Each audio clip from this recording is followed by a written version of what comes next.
Bangladesh coast guard দক্ষিণ zone আওতাধীন এলাকাসমূহে আইনশৃঙ্খলা রক্ষাসহ জলদস্যু ও সন্ত্রাস দমনে নিরলসভাবে কাজ করে আসছে বাংলাদেশ কোস্টগার্ড দক্ষিণ জোন।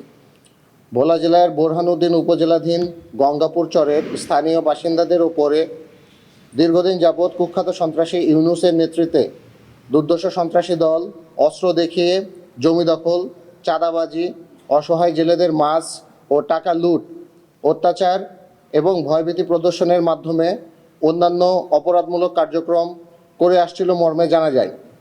এরই ধারাবাহিকতায় গোপন সংবাদের ভিত্তিতে আজ 18 ডিসেম্বর 2024 বুধবার রাত 1:30 ঘটিকা হতে সকাল 5 ঘটিকা পর্যন্ত বাংলাদেশ কোস্টগার্ড দক্ষিণ জোন অধীনস্থ বিসিজি বেস ভোলা কর্তৃক ভোলা জেলার সদর উপজেলাধীন দক্ষিণ দিঘলদি ইউনিয়নের কোরালিয়া গ্রামে একটি বিশেষ অভিযান পরিচালনা করা হয়।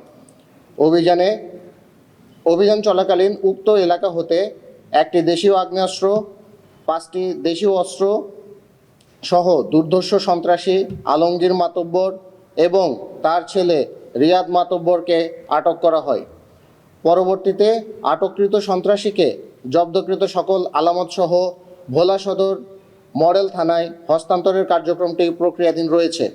বাংলাদেশ কোস্টগার্ড কর্তৃক ভবিষ্যতেও জনসাধারণের যান ও মালের নিরাপত্তা প্রদানের নিমিত্তে এরূপ অভিযান অব্যাহত থাকবে।